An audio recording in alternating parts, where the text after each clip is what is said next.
There are times, as rare as they may be, when we just know that a hurricane is going to be legendary. As August came to a close and September began, we knew that Irma was trouble. We didn't need computer models or long debates. It was as clear a signal as one could look for. This hurricane was destined to make history. But we do have computer models and experts who interpret them in hopes of deciphering the code just enough to give people as much warning, as much lead time as possible. As the first few days of September passed, Irma grew stronger, but it was only the beginning.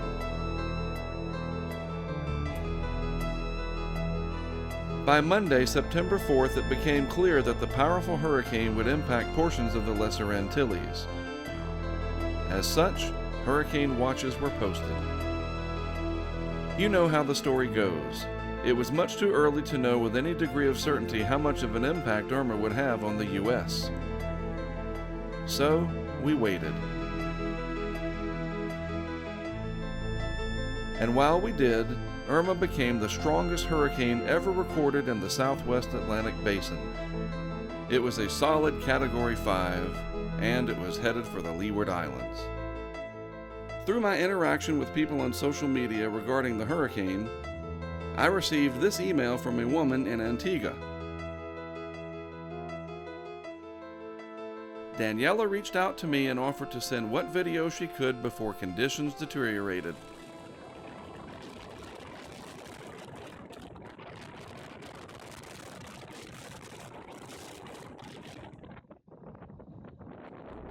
I was also communicating with a gentleman from St. Bartolome who was very concerned about Irma.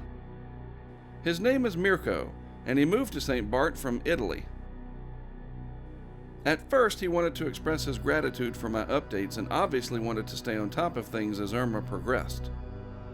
Irma was a concern, and by now, September 5th, it looked as though a direct hit was possible. And of course, it was a Category 5 beast. Mirko had explained to me that his house was up on the hillside. Storm surge was not an issue, but the wind most certainly would be. By late afternoon, Irma was within radar range of the various islands. The very well-defined eye stood out and seemed to be aimed directly at the island of Barbuda. And just a little ways beyond that was St. Bartolome. As the sun set, the satellite presentation was stunning. On St. Bartolome, Mirko took photos as the clouds thickened and the Atlantic churned away with the approach of Irma.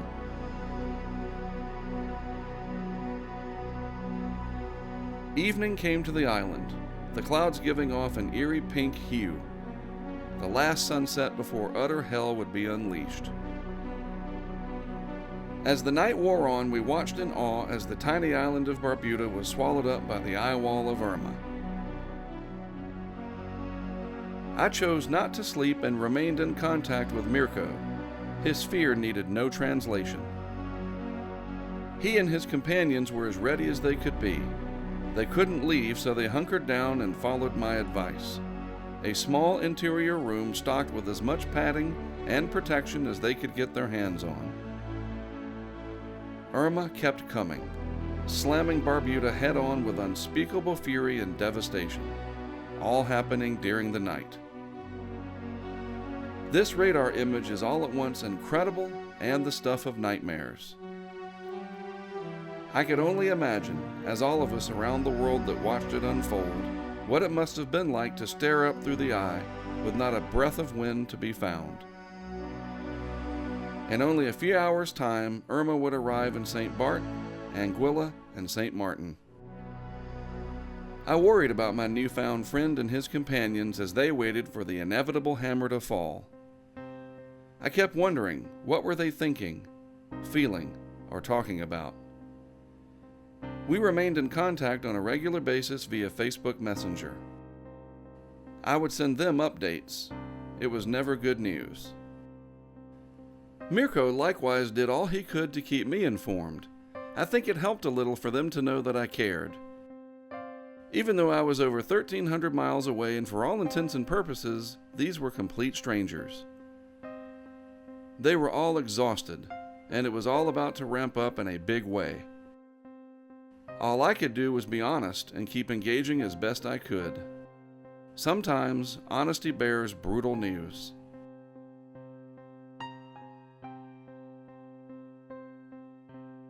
Then, Irma was upon them. Time ran out. The Category 5 hurricane was passing directly over St. Bartolome. Not long after, an incredible surprise. Mirko sent me a photo of the barometer reading as this was unfolding. It was shortly after 5 a.m. local time, just on the edge of dawn probably, but it didn't matter. Then, they entered the eye, and Mirko somehow managed to get another photo of the pressure reading out to me. It was stunning, and it was the last time that I heard from Mirko. From that moment on, I knew that they had some time to regroup during the calm of the eye, but the backside would likely deliver Category 5 wind directly over them, right off the ocean. They were nowhere near being out of danger. That is St. Bartolome in the lower right corner with St. Martin in the upper left. Anguilla was still in the relentless eyewall. By the 5 a.m. advisory package from the National Hurricane Center on Wednesday, September 6th, it became clear that I was likely heading to Florida to intercept Irma myself. However, there was still a huge amount of uncertainty concerning Irma's track. At this point, it was possible that it could turn just east of Florida and take a track similar to that of Matthew in October of 2016. Needless to say, Irma had everyone's attention from the Bahamas to Florida and up the east coast of the United States. As the afternoon wore on, Irma continued its rampage across the British Virgin Islands, making landfall after landfall while maintaining unprecedented intensity. Up in my neck of the woods in southeast North Carolina, the shelves were already bare. Irma was nothing to take lightly. I too was preparing and had my Tahoe serviced and ready for the road. It was almost go time. But to where exactly? This was a tough choice. And while we were fixated on Irma, the 2017 hurricane season continued to overachieve. We now had 2 new tropical storms to track, Jose and Katia. It was overwhelming to say the least. The 5 p.m. forecast on Wednesday the 6th indicated a landfall in southeast Florida with a track along or just off the coast from there. We're talking hundreds of miles of coastline to cover and the evacuation of millions of people from south to north. I was also still concerned that Irma could pass just east of Florida and deliver a devastating impact to the Carolinas. It was agonizing, but I made the decision to head to Miami first and assess the situation from there. I'd depart North Carolina on Thursday afternoon, September 7th. And that's when we start closing those lanes. So it gives you an idea that there's plenty of time to evacuate, but if you want to get out early, that's not a bad idea either. Interstate 95 northbound lanes in South Carolina were already clogged with evacuation traffic as hundreds of thousands of people from Florida, Georgia, and South Carolina fled Irma. And for good reason. The forecast from the National Hurricane Center painted a grim picture for the southeast United States. Irma was coming. Each hour that passed was an hour off the clock, and it was still a Category 5. But now we had 2 other systems to keep up with Jose being the most concerning. As if it was part of a bad dream, it looked as though Jose, now a major hurricane, could have direct impacts for portions of the Leeward Islands that were devastated by Irma less than 2 days ago. After a couple of hours on the road, my thoughts consumed by a million what-if scenarios concerning the days ahead, it happened. I heard from Mirko on St. Bartolome. Somehow he had internet access and sent me a remarkable photo.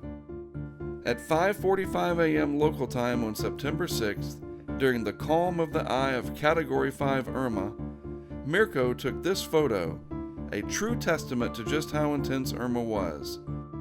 This was history. I continued my trek south and on into Florida. I stopped along Interstate 95 near Daytona Beach to capture the evacuation traffic from my quadcopter. As far as I could see, nothing but a stream of automobiles slugged their way north. I never get used to seeing that. I also never take for granted what those people are themselves going through. The stress is almost unbearable. Friday moved us ever closer to a landfall of Irma over South Florida. Precisely where this would happen was the big question. The overall track shifted west and thus reduced the threat of a direct hit on places such as Miami, Fort Lauderdale, or West Palm Beach. And now we had 3 hurricanes churning at once, a record-setting event in terms of energy output for the Atlantic Basin. Obviously, my focus was on Irma. I continued my journey, reaching South Florida by Friday afternoon. It was surreal.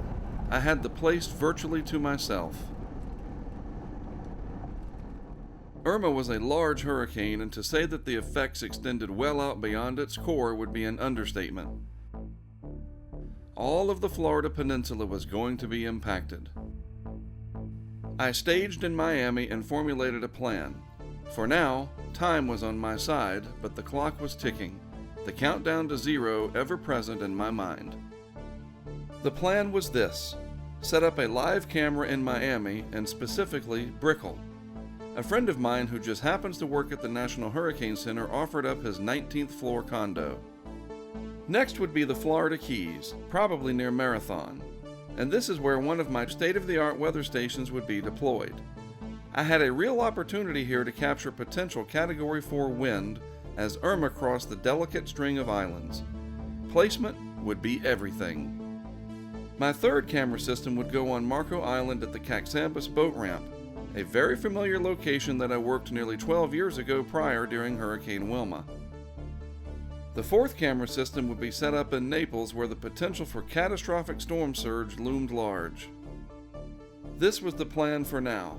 If needed, I could place 2 additional camera systems further up the west coast of Florida. It was now after dark, and the time had come to begin setting out the equipment. I chose to head to the Keys first to get that system up and running. The battery life was roughly 70 hours, more than enough time to capture Irma's effects. Lucky for me, I had help. A friend of mine from New Jersey, Mike Adams, was in South Florida, also in anticipation of intercepting Irma. I asked him if he wouldn't mind helping.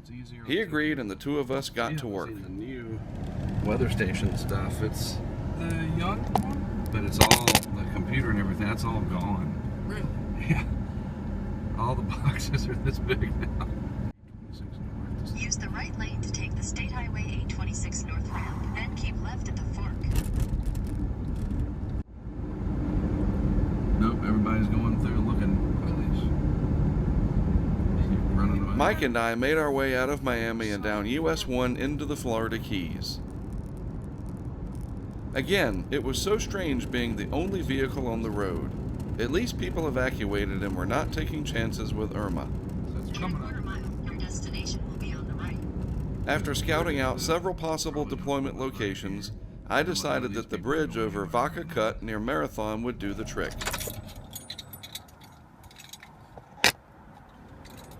It is time to get to work.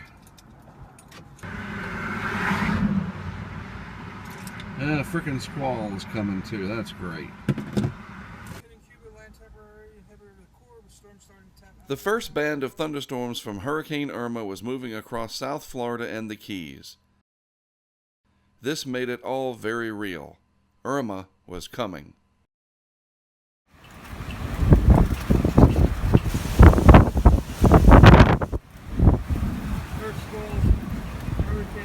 The squally weather slowed us down a little, but we worked hard and installed a state-of-the-art anemometer to measure the wind, a pressure sensor for air pressure, and a live camera to show the world what Irma looked and sounded like from the Middle Keys. This was a brand new setup whereby we were using our own software configured to run on a tiny computer called a Raspberry Pi. It would talk to the anemometer and the pressure sensor roughly every second to gather data and send it to our website and app. It was almost real time, and when all was said and done, we'd have days of raw wind and pressure data, a major accomplishment for our operation. Even if we lost internet connectivity to or from the unit, it didn't matter. The data would be stored on a tiny chip inside the case. The live video still needed an active connection via our mobile hotspot in order to stream to us. If the terrestrial network went down, we would lose the feed, and that would be that. However, as we proved during Hermine and Matthew in 2016, when it stays up, the results are nothing short of jaw-dropping. Alright, dude. Here we go. The first cam and a weather station were up and running. It was now time to head back to Miami and get some sleep before things really picked up on Saturday.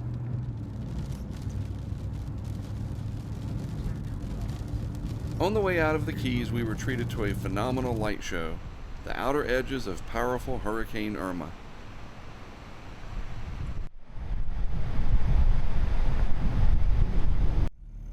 Trying to get gas down to less than a quarter tank there.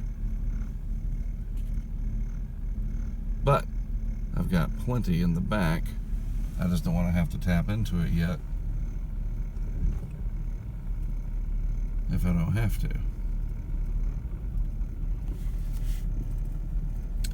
So we shall see. Down in Marathon, the weather station and live cam were working flawlessly. Slowly but surely, the wind was ramping up while the pressure continued to fall. Irma was hung up over Cuba, and this caused weakening. The track had also shifted ever so slightly to the west, putting a good deal of Florida's west coast in danger of being hammered by a still very strong hurricane. At Vaca Cut, the cam was showing the first signs of daylight.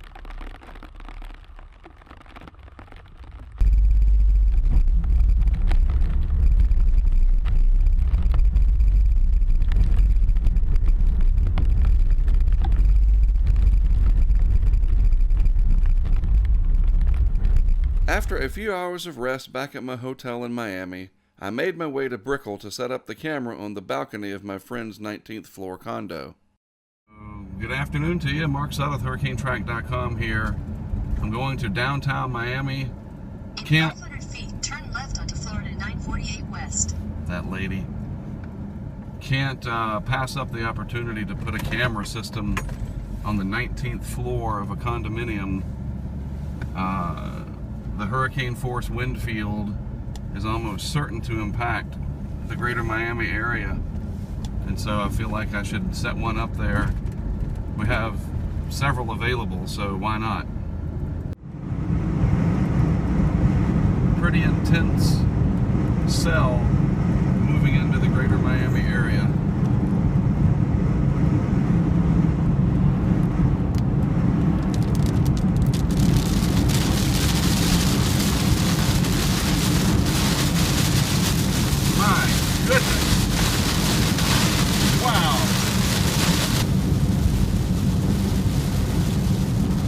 I know that I have mentioned it a couple of times already, but to be able to drive around Miami with virtually zero other traffic is one of the bizarre memories that I will take away from this event.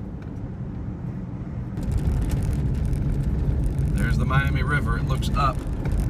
Oh yeah. Wow. And another unnecessary stoplight. After parking the Tahoe, I stepped back to just kind of take everything in. It's not every day that you see the heart of Miami this empty. Unfortunately, the building was on lockdown, and as such, the elevator system was not allowed to be operated except for emergencies. Me setting up a camera on the 19th floor did not constitute an emergency, so I hiked it.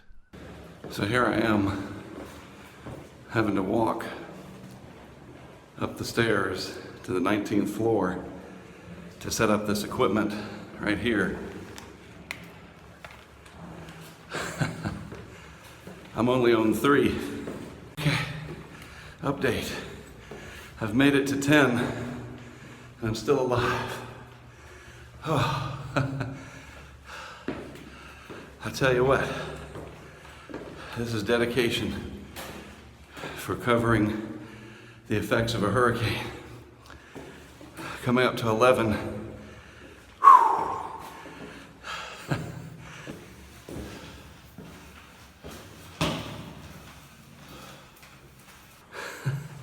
18, almost there. Oh.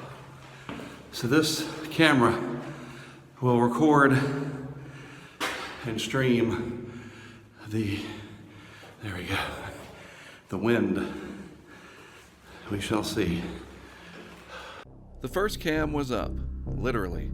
The view from the 19th floor would be interesting as things progressed. At least the cam was safe. No way anyone was going to mess with it up here. Irma's core was exiting the Cuban coast. The chance of significant strengthening was there. I'd have to work quickly for the rest of the day to get the other 2 camera systems up. So far, the one along with the weather station and Marathon was doing great. Now it was time for me to make my way to Naples in Collier County to deploy the next pair of cameras. Man, it just looks bad. Bad out there.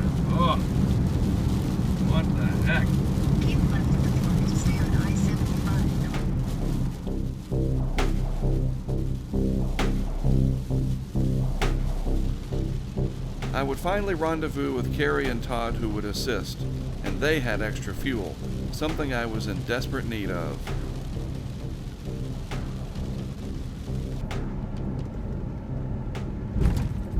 Beautiful. Gentlemen. Oh, look at all these troopers. Goodness. At this point, the latest information from the National Hurricane Center regarding storm surge indicated that as much as 15 feet of inundation would occur above ground level along the extreme southwest portion of Florida. Of course, this was highly dependent upon the exact track and the intensity of Irma, something that was still not known for sure just yet. I consulted with some of the officials within Collier County Emergency Management about where to place the camera systems. Marco Island was up first.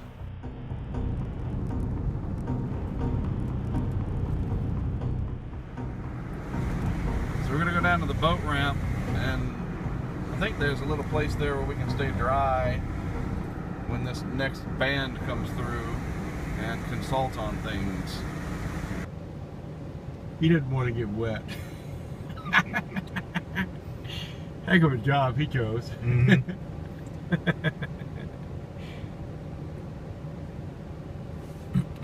Alright, so look. This is a good spot, but this area farther to the south, near where Caxambas boat ramp is, so you got to understand, so if we zoom out, we can see Marco Island. As Irma goes by, it's going to be onshore flow. Right. In that right front quadrant, and that little hook right there should catch it. Catching all of it, really. So all that should just flood to bleep. You know it, yes. So we got to go down there, to be honest with you, somewhere down there. All right, let's do it. So 10 to 15 feet above ground level. Let's just say it's 10. We can put it on one of these trees. These trees are solid. This is solid, this concrete piling. What am I talking about? And then the marker could go right here on this tree to show how high it's getting. It'll be a little wanker jaw, but now I just got to figure out what my shot is, which I can use the iPhone to kind of figure it out. This was the shot. Todd helped me to place the marker on a palm tree in front of the camera.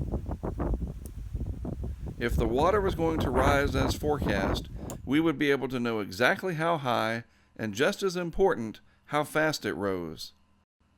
It was just after dark and Marco Island was now online. Next, we made our way to Naples. Use the left 3 lanes to turn left onto US 41, north Tam Trail East. We selected a site very close to the Gulf of Mexico and an inlet. Again, if the catastrophic storm surge that was forecast to take place actually materialized, this would be an exceptional location to document it. It didn't take long at all, and we were finally done for the day.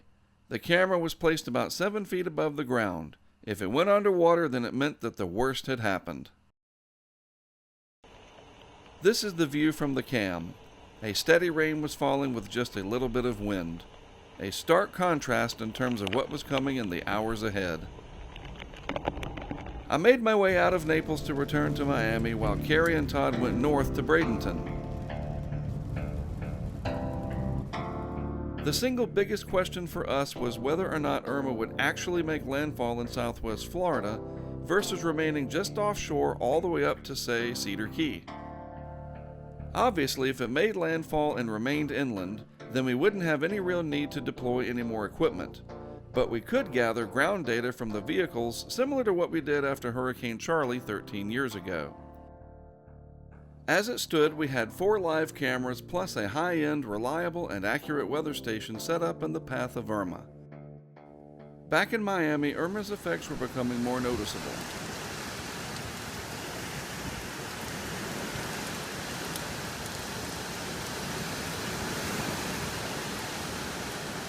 I did my best to get a few hours of sleep. Meanwhile, Irma was closing in on the southern portion of Florida. The Miami cam, the weather station, the Marathon cam, Marco Island, and Naples were all doing great. This was it.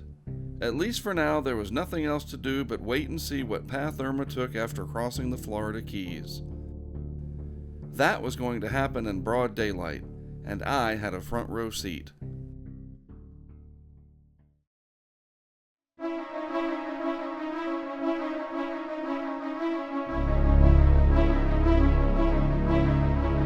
It is now just before dawn on Sunday, September 10th, and Irma is about to make landfall in the lower Florida Keys. Our weather station in Marathon was recording frequent hurricane-force wind gusts. The pressure was falling rapidly. As first light approached, we could barely make out a wild and turbulent scene from the live camera looking out towards Key Colony Beach over Vaca Cut. In Naples, steady rain and breezy. At my hotel in Miami, the wind was strong but nothing severe just yet. It was almost time for me to leave and head north to Orlando. Down in the Keys, Irma was raging. It sounded like a jet engine on our remote cam.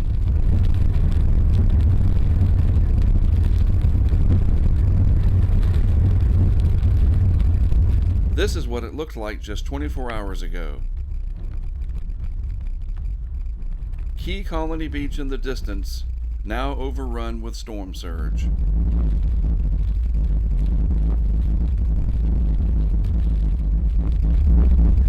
It was alarming to see so much debris, large pieces of what looked like trees, moving quickly in the surge of water being pushed by Irma's intense onshore winds.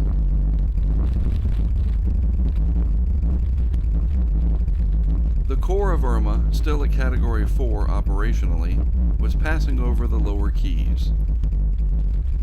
We noticed that our Miami cam was offline, probably a local network issue in Miami. Then, at 8:32 Eastern Time, we lost all connectivity to our weather station and the live cam over Vaca Cut. This was the last live update from the weather station. Everything went off air. In fact, all communications out of the Keys at this point were cut off, for everyone.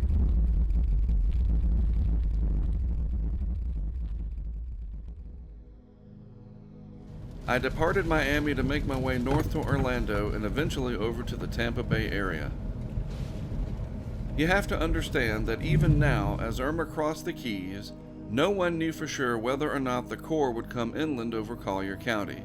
the Naples area. In fact, the official forecast still showed a track just offshore, which, if it verified spot on, would result in a catastrophic storm surge for a good deal of the west coast of Florida. These next few hours were absolutely critical on so many levels. Every wobble, every mile mattered in terms of the track of Irma from this point on. There he is. I took a quick detour over to Oakland Park where my good friend and colleague Mike Watkins had some spare gas and a few words of wisdom as we awaited Irma's next move. The last couple of frames here, you can see where the western part of the storm is starting to rebuild itself and kind of kick out some of that dry air that it had brought in earlier, which means it's probably intensifying now. The other story is, although a lot of the computer models had the center moving near Key West and then out toward possibly the western Gulf or Florida coast later on, it has moved almost due north after crossing east of Key West earlier this morning, Right. which means that Everglades City, Naples, Marco Island, pretty much all of Collier County could experience a significant storm surge with this passing much closer than And we can see that on the radar scope forecast down here too. What was left of Irma's core looked like it was going to cross the coast at Marco Island and then move basically right up 41 over Naples and vicinity. This would spare those areas the nightmarish storm surge, but they would not escape what was now a Category 3 direct hit. If the network stays up, the Marco Island camera is getting ready to take the eyewall, and it could be absolutely incredible. The core of Irma, now a slightly weaker Category 3 hurricane, was moving steadily closer towards Collier County. Marco Island, Everglades City, and Naples were all about to be hit hard. As we watched and waited, I pulled off the highway and did a phone interview with the Weather Channel. But right now we want to bring in storm tracker Mark Suddick. He is in Marco Island. And Mark, we're seeing right now the eyewall coming into that region. Are you with us? Can you tell us what you're seeing? Yes, well, lucky for me, I am not in Marco Island, but technology that I created is on my behalf. I'm actually on the turnpike headed towards Orlando, safe and sound. I kept on moving via the turnpike and made my way to Orlando for additional fuel. At this point, I pretty much knew that Irma was not going to remain offshore, and thus the risk of significant storm surge for Tampa was decreasing. For now, all of us watching online or watching on the Weather Channel were mesmerized as the fierce core of Irma moved over Marco Island. It was stunning to see such violent wind blasting the surface with powerful gusts. The camera box held strong and didn't flinch. Radar told the story. Irma's core was passing over Marco Island. My camera was due north of the eye. We watched in amazement. I held my breath, hoping that the network stayed up. All I needed was 15 to 20 minutes longer and the cam would be in the eye. This was it. Those reds and pinks moved over the cam location with incredible intensity.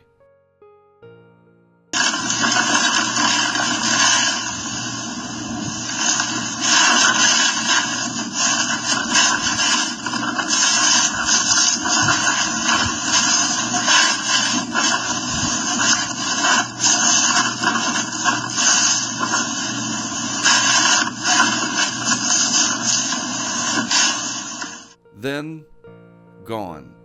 The camera went offline. Such utter defeat. I was helpless. Unless the camera is streaming live, there is no video, and there was nothing I could do about it. I knew I had to come up with a backup recording system, something to tell the story when we do in fact lose the LTE signal that makes this all possible. My only hope of 100% success fell on the live camera in Naples. But it was out of my hands. Either the network held, or it didn't.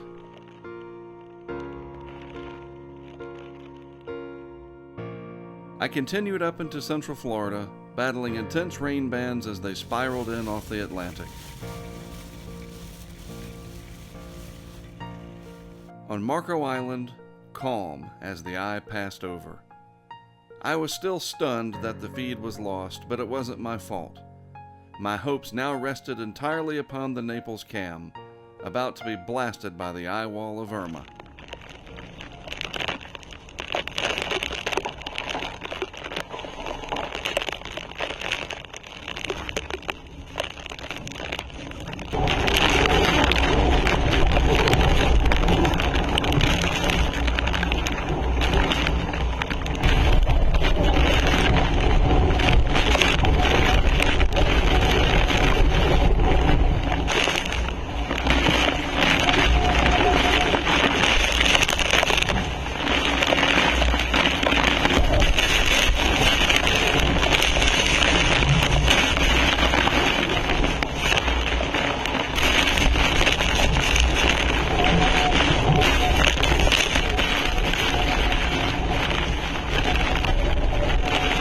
camera stayed up, the network held, and we witnessed firsthand the wrath of an intense hurricane at point-blank range, all from the safety of somewhere else.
I was worried about the water rise, and as we can see, it was moving quickly from left to right.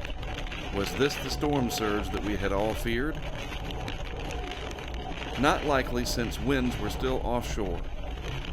This was phenomenally intense rain, literally flooding the streets of Naples, being pushed around by hurricane-force wind all the way down to street level.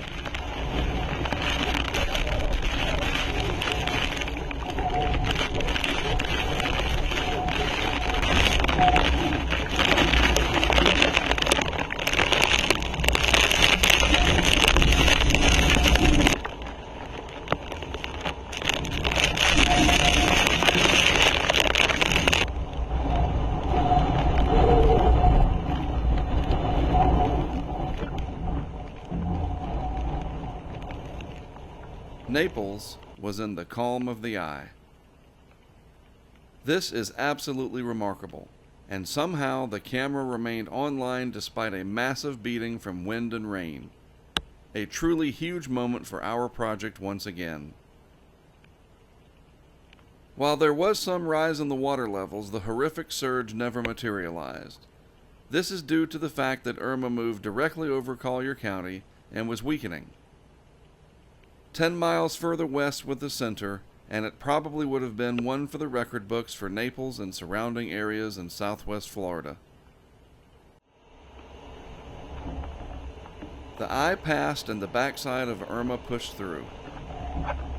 The camera remained online for another 17 hours, exactly as designed.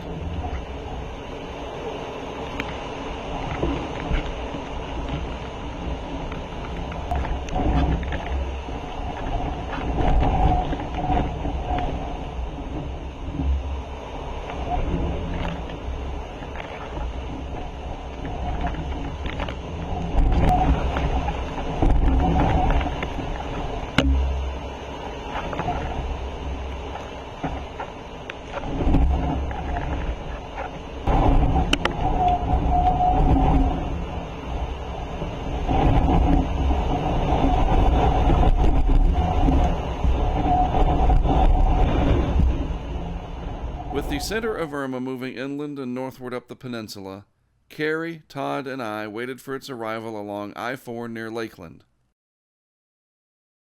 Alright, so there's the anemometer right there. And you can see it's up high. Right, so we can get good wind readings at about 10 feet off the ground, so above ground level, about 10 feet. We are 80 miles from the center. You see that? 80 miles from the center, right there. And it's that red area that I'm most interested in. That'll change, but that is a very strong convective band. There you go, 46. Adjust. 27, 34. That's coming from that anemometer that I showed you earlier. North Carolina, right there, and that's Jose. A little reminder that it was still very much hurricane season and we have a long way to go. We positioned our vehicles out in the open along Interstate 4 on the side of the road to collect wind and pressure data as the weakening center of Hurricane Irma approached our location in Lakeland.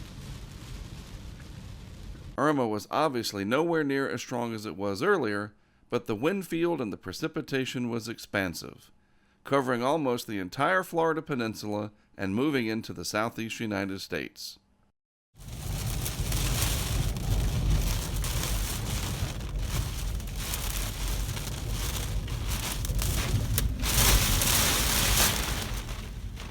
Even though the center of the dying core passed over us, we did not measure nor did we witness what we thought were hurricane force winds. Of course, we were only one small dot on the map, so to speak, but at least where we were, conditions were not too bad.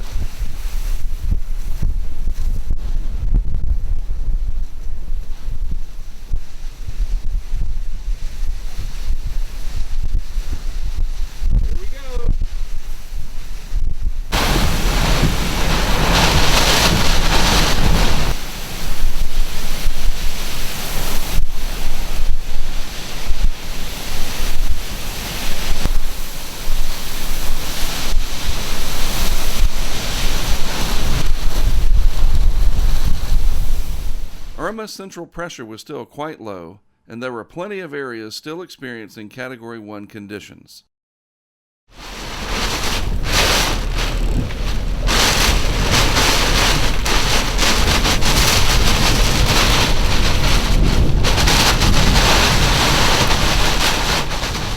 After what was left of the eye reached us in Lakeland, we had had enough. Much needed sleep was calling in Orlando, and that was our destination for the night. Irma made sure to remind us that it was still there.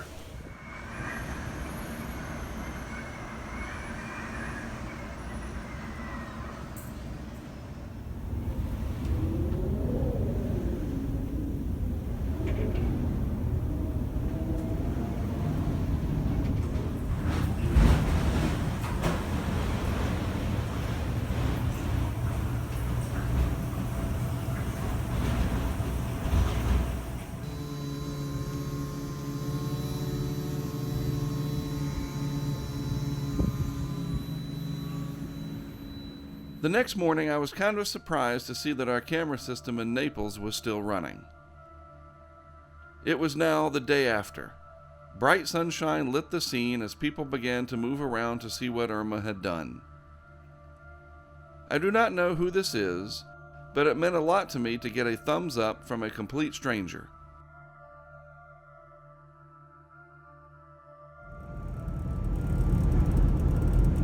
Just a massive traffic jam on I-75 South, just north now of Ocala. The aftermath of any significant disaster, whether it's a hurricane or a flood or a combination of the two, is never easy. I believe that we must do better with this process and ease the burden on people and resources. I finally made it to Interstate 20 in eastern Georgia, and even here, Irma left its mark. I tell you, it's always something. So this is rolled up. I guess I gotta turn around. There's 2 police cars there. This road is closed, and I don't know why. Can't win for losing in a hurricane.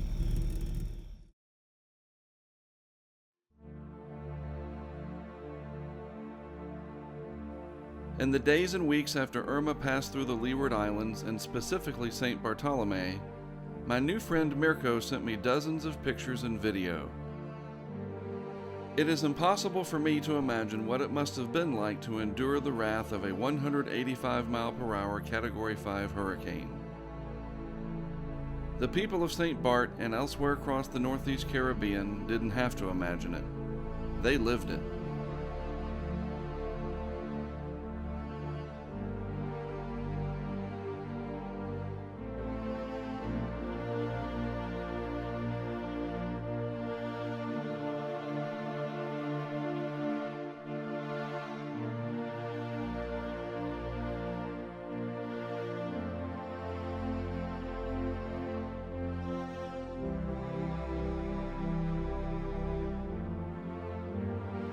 Through the reach of social media, I have come to know Mirko even though we have never met in person.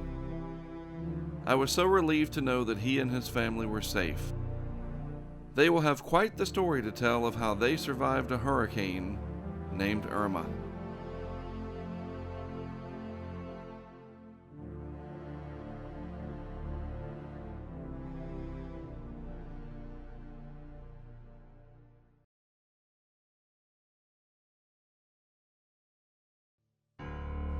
At this point, it was obvious that the 2017 Atlantic hurricane season was going to overachieve. There was little time for us to catch our breath between new name storms. Following Harvey, we of course had Irma, Jose, and Katia, but we weren't done yet, not by a long shot. Jose was of some concern for the east coast of the U.S., but as usual, it was impossible to know for sure. As the days passed and the upper-level pattern evolved across the North Atlantic, it seemed as though Jose would remain far enough offshore to avoid any major impacts. Meanwhile, out in the deep tropics, two new disturbances were gaining strength over the very fertile breeding grounds of the main development region. The easternmost system became Hurricane Lee, but it was the western feature that would go on to ravage Dominica and Puerto Rico as an intense, historic hurricane named Maria. Fortunately for the U.S. East Coast, Jose turned north and remained well offshore. This would also have enormous implications on Maria's track a few days later. On September 18th, Maria became the second Category 5 of the season, and it was closing in on Dominica. Once again, a nighttime landfall, and it was brutal. A direct hit. The next day, the weather world was again in complete awe of the satellite presentation. Maria was tracking directly towards Puerto Rico. I debated as to whether or not to fly my equipment to San Juan and then set it out for Maria. It is a very expensive proposition, and I didn't know the area at all. I chose to wait and see if Maria turned out to sea and just how close it would get to the east coast of the U.S. Meanwhile, the hurricane chasers were getting into position.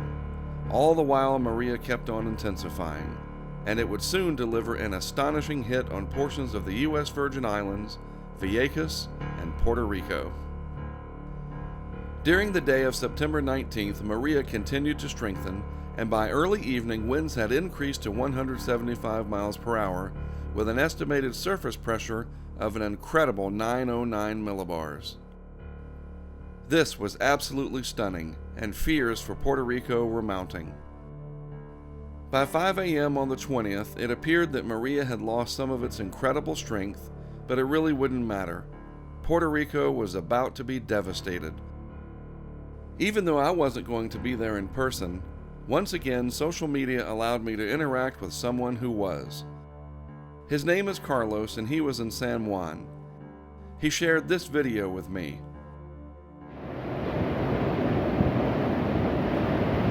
Es así.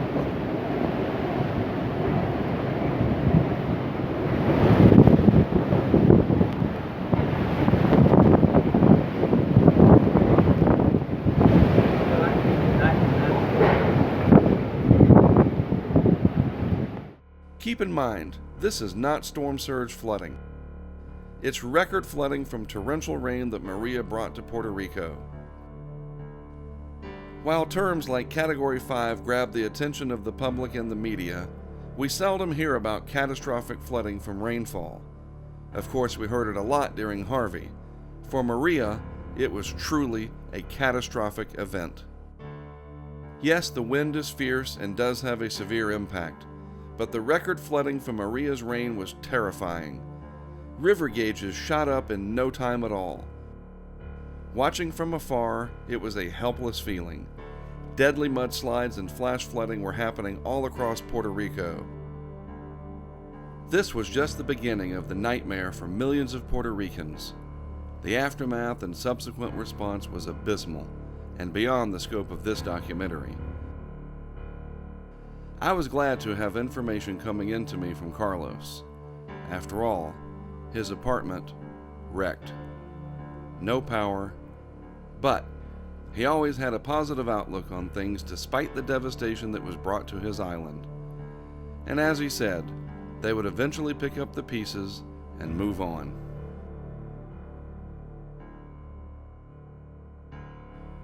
Maria turned north well east of North Carolina thanks in large part to Jose not allowing the western Atlantic ridge to build back in. This kept the now much weaker hurricane away from the east coast, but there were some minor impacts along the outer banks.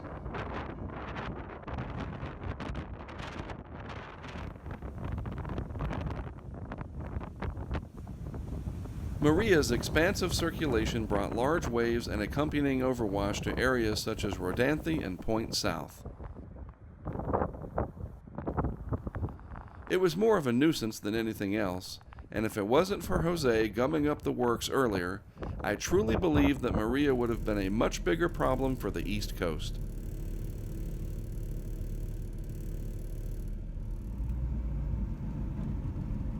The legacy of Maria lives on in Puerto Rico, where far too many people remain without basic needs being met. It was a devastating event, no doubt, and the response issues are not entirely the fault of any one agency. But Maria exposed gaping holes in our ability to deal with truly widespread devastation. As they say, we've got to do better.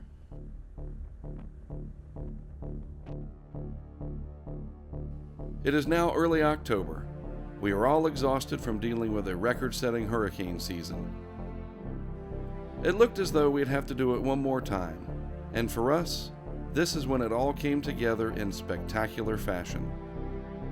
The hurricane was Nate, and it was heading for the central Gulf Coast, an area that we know all too well. It was time for the last field mission of the season, and as it turned out, it would be our most successful. And further strengthening is likely as the storm moves into the Gulf of Mexico. In Pensacola, Florida Governor Rick Scott says even as the state is still recovering from Hurricane Irma, residents should not let their guard down.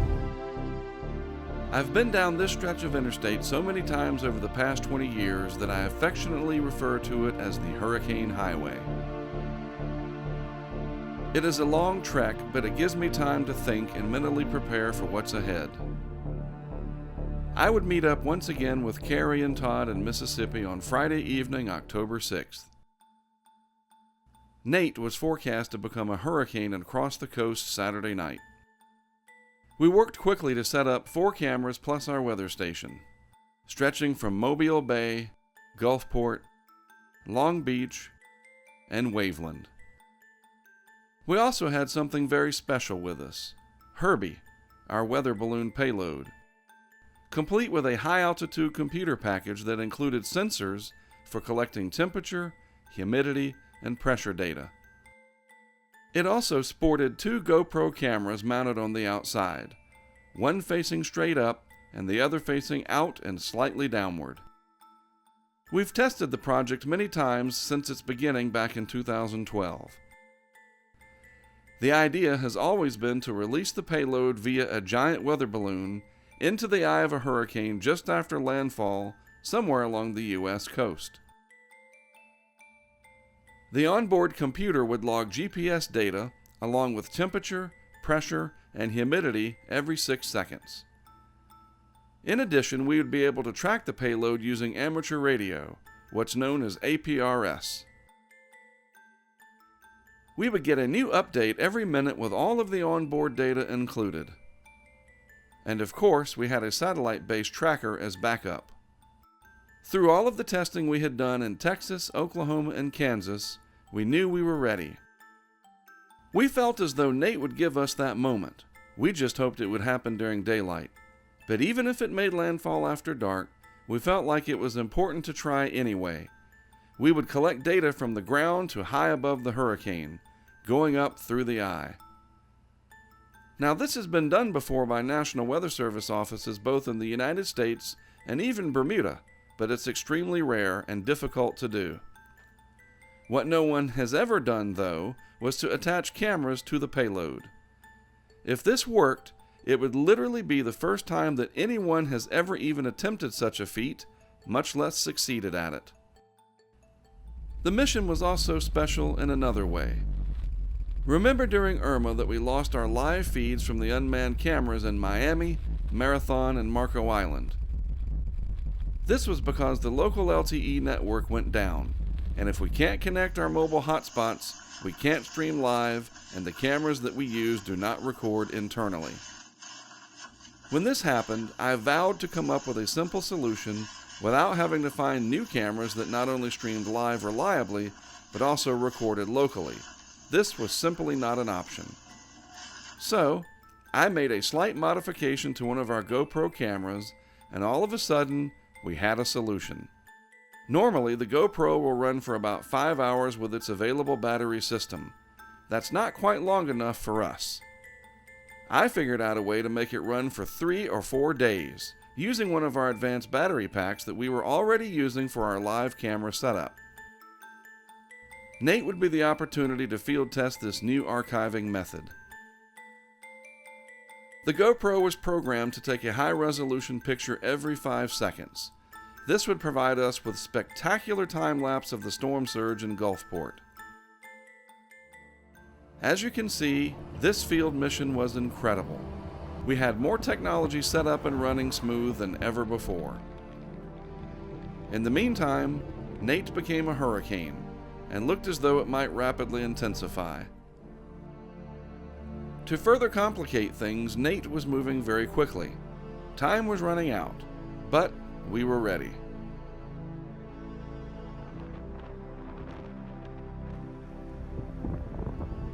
There was a chance that Nate would exceed expectations and strengthen considerably before landfall, potentially catching a lot of people off guard. We were all set with plenty of equipment deployed in the path of the strengthening hurricane. So far, the rain bands were still well offshore, but the fast-forward speed of Nate meant that conditions would worsen quickly as the day wore on. We decided to relocate the weather station that was set up in Gulfport at the small craft harbor to the bridge that spans Biloxi Bay, giving us a better chance of capturing the eye of Nate as it passed over. As for our cameras in Mobile and Waveland, they worked as designed for over 30 hours, but honestly, the impacts were minimal and there was nothing really dramatic to show. This was certainly not going to be the case at our Gulfport and Long Beach camera sites. Those 2 units were going to be simply amazing as the story continued to unfold. I want you to notice the 2 men as they approach the camera. Notice that the camera is obviously above their heads as they walk by. This is going to be very important later on. As conditions deteriorated, Gulfport police began clearing people from the area. It is still hard to fathom that this very spot, 12 years ago, is where we deployed the very first unmanned cam during Katrina. It, and everything that it was attached to, was completely destroyed. Evening was approaching. Everything was working exactly as designed. Nate was moving rapidly towards the coast.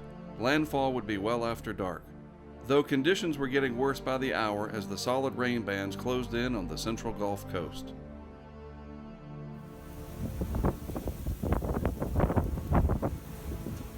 Meanwhile, out at the small craft harbor along the waterfront, the live camera was doing great, as was the one in Long Beach. Nate progressed northward at a record pace of about 26 miles per hour, the fastest moving Gulf hurricane on record. Landfall was only a couple of hours away now. It was time to think about launching Herbie. There it is. We're all set. That's the parachute for it right there. And the balloon itself is in a box over here from High Altitude Science. And it's in there. Giant 1,500 gram balloon. And the helium tank is in the back of Carrie's truck. So we're just waiting here at the Hampton Inn in Gulfport. While we waited for Nate to cross the coast, the storm surge was advancing, mainly east of Waveland. A look at our weather station readings in Biloxi showed solid tropical storm conditions. Our live cameras confirmed this. Steadily, the storm surge pushed over the concrete bulkhead and began to fill the drive throughout the small craft harbor. A few news media storm chasers still out in it.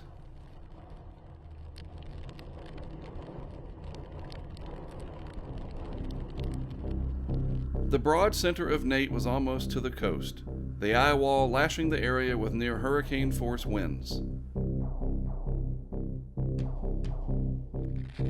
In Long Beach, the surge was coming up quickly now, engulfing the parking lot of Long Beach Harbor with seawater.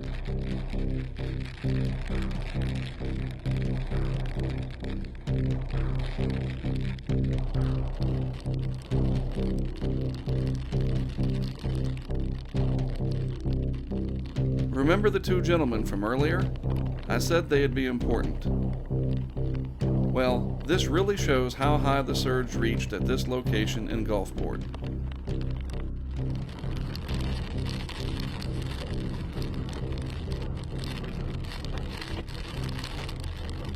The center of Hurricane Nate was making landfall in Mississippi. The first hurricane to do so in over 12 years, believe it or not. Mighty Katrina was the last.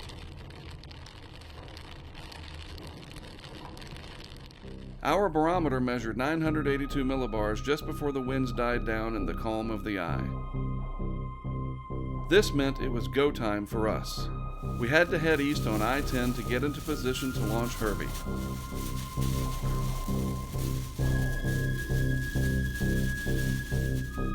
With the guidance of Mitchell Sicatos, a meteorology student from the University of South Alabama, we stopped along the shoulder of Interstate 10, where it meets Interstate 110, very close to D'Iberville. It was time. It's about midnight now on October the 8th, right? Something like that? It's the 8th, right, Yes. Todd? Woo! And there's the Herbie payload right there. And that's the little probe that's going to have the temperature, pressure, and humidity. The GoPro camera that looks down and out, and the GoPro camera over there that looks up. This is the parachute and the long cord, etc. And then over here in the back of this truck, we've got the helium tank.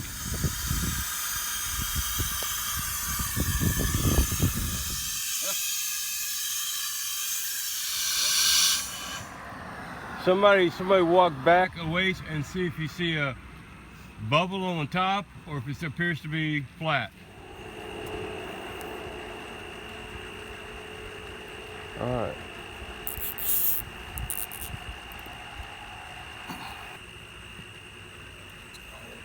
Wow, it's so calm. Yeah. Uh-huh. Oh yeah, that's got some serious pull to it. All right, so Mark Sudduth here, 12:30 Eastern Time, October the 8th. We are launching a weather balloon, Herbie, into the eye of Hurricane Nate. Todd helping, Mitch coming over from Alabama to help out. It is dead calm, and we're making history here. Hopefully this will work. It is definitely filled enough. It'll burst below 100,000. That thing's not gonna have any trouble.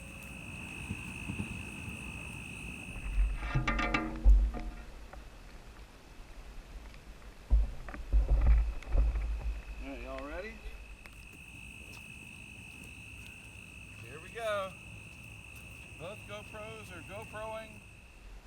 Hopefully APRS is working. Spot should be. There it goes.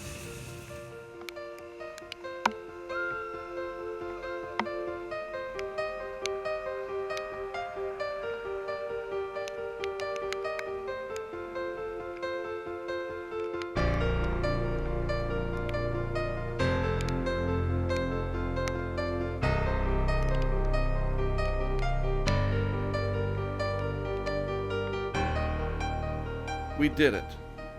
And because we did it, you are looking at the only video ever taken from the eye of a hurricane via weather balloon. It matters not that it was in the middle of the night. What does matter is the fact that 5 years of testing, support from our followers, and a little bit of luck resulted in success, at least so far. We got it in the air. Everything appeared to be working. We could track the payload through APRS and our onboard spot locator. Here we can see the moon, a couple of days past full, just beginning to become visible as the balloon ascends through the eye of Nate.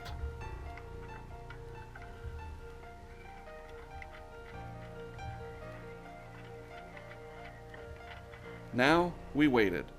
The balloon would reach burst altitude and then fall back to Earth and into the dying hurricane.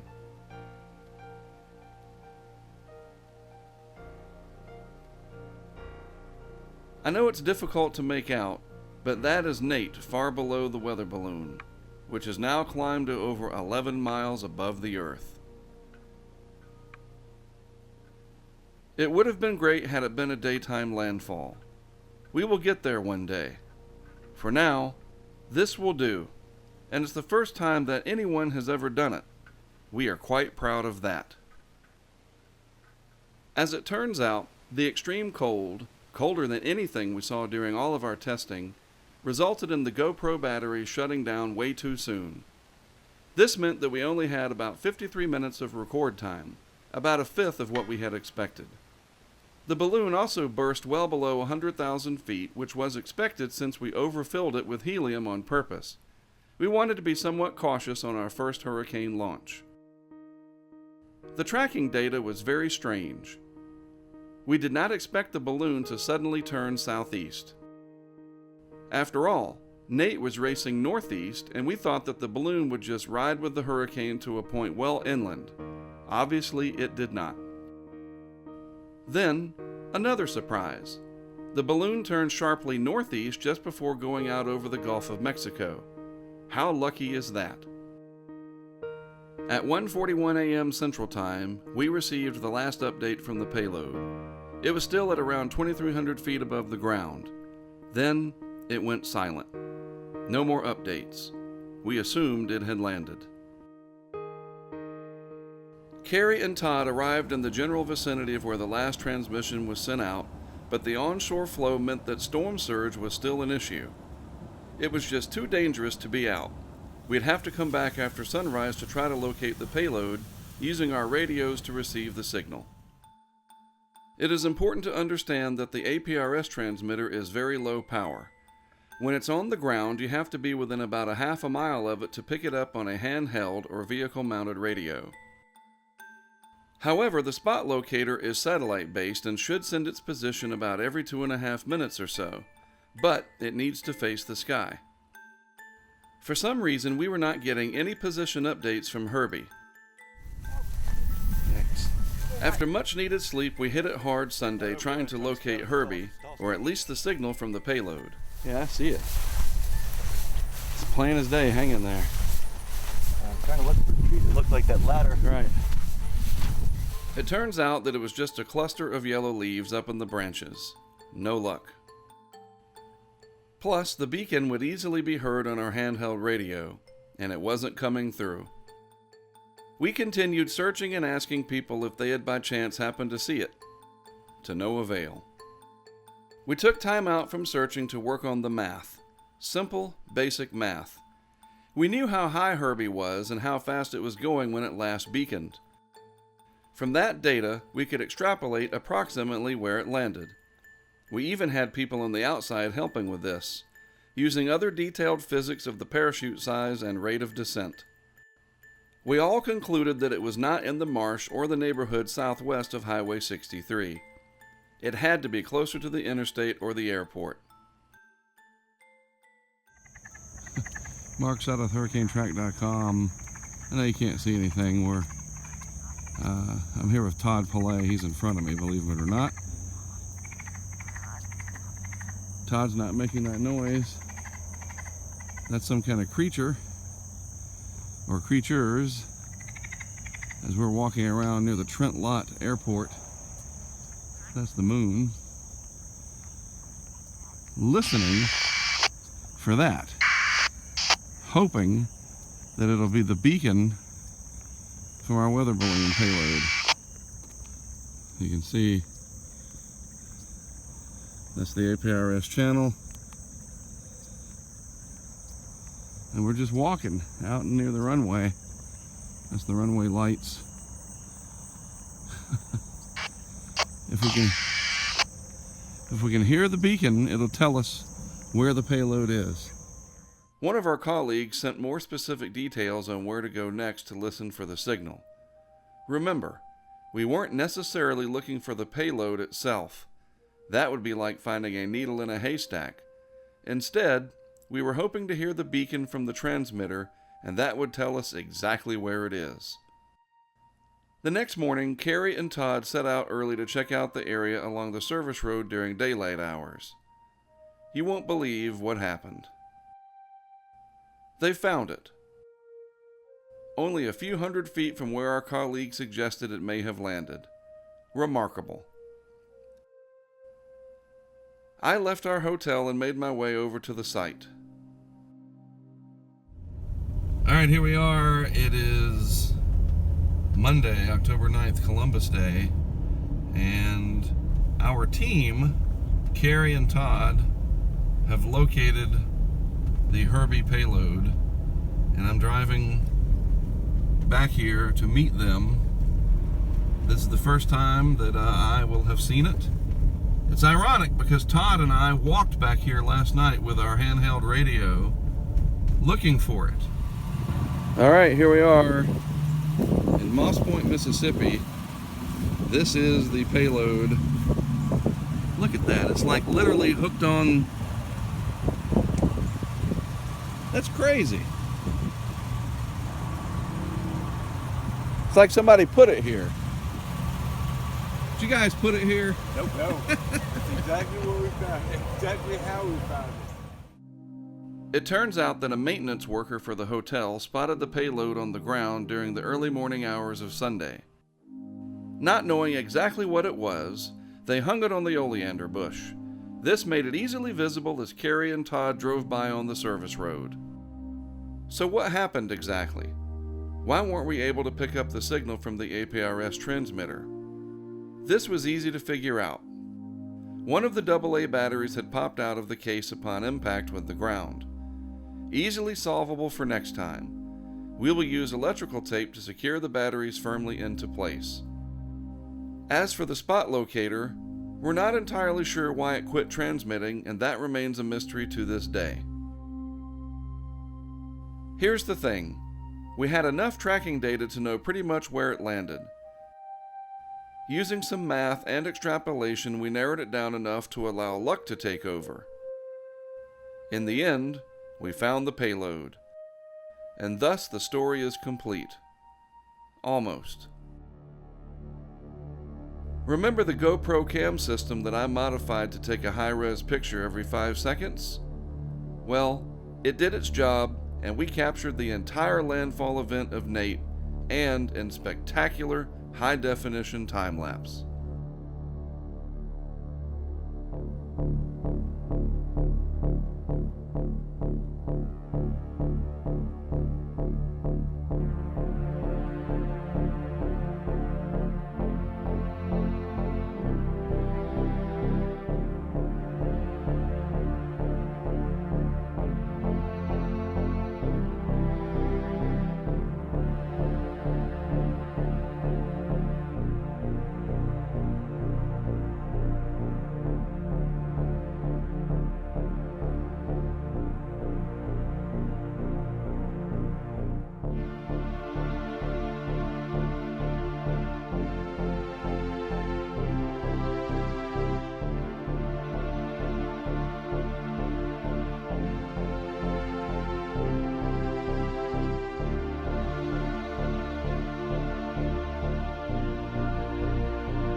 We knew that the Mississippi Sound was very sensitive to wind stress and thus prone to storm surge.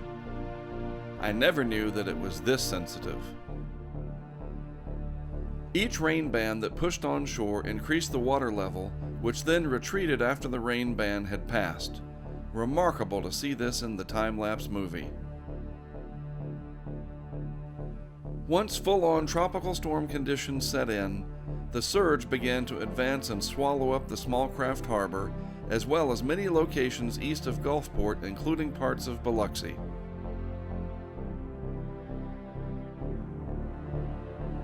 The water level rose between 5 and 6 feet and eventually reached the camera, which was secured to a light pole along the drive. Waves hit the camera unit repeatedly, causing it to pivot around to face the pavilion. It kept on recording without missing a beat.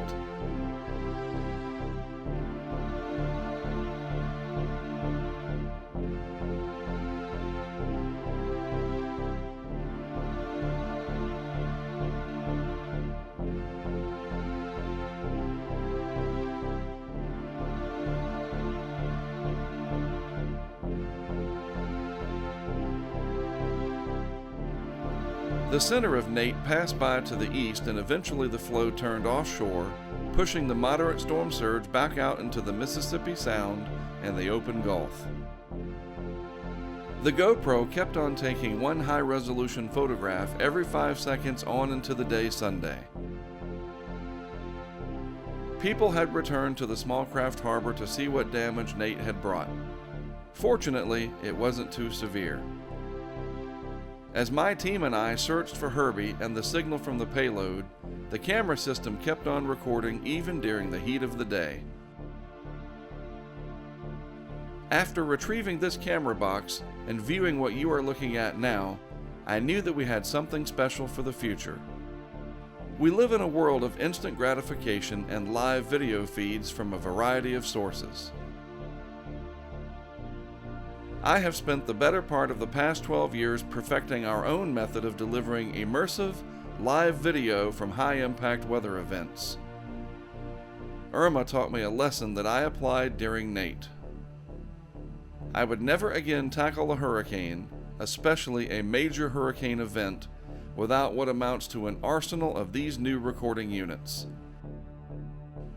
There will be instances when we cannot get back to pick up the boxes for days or even weeks, but imagine when we do what we will see and what we will learn. In the end, that's the purpose of what I do, to learn and then spread that knowledge to people like you. The 2017 hurricane season was record-setting on so many levels. It will be years, if not decades, before some of the impacted areas fully recover. Even then, the names Harvey, Irma, Maria, and Nate will be forever etched into the memories of those who lived it. Always remembering those who didn't make it and those who came to help when the hurricanes were gone. I have been at this for 21 years, and I'm here to tell you that I'm just getting started. I'm Mark Sudduth. Thanks for watching.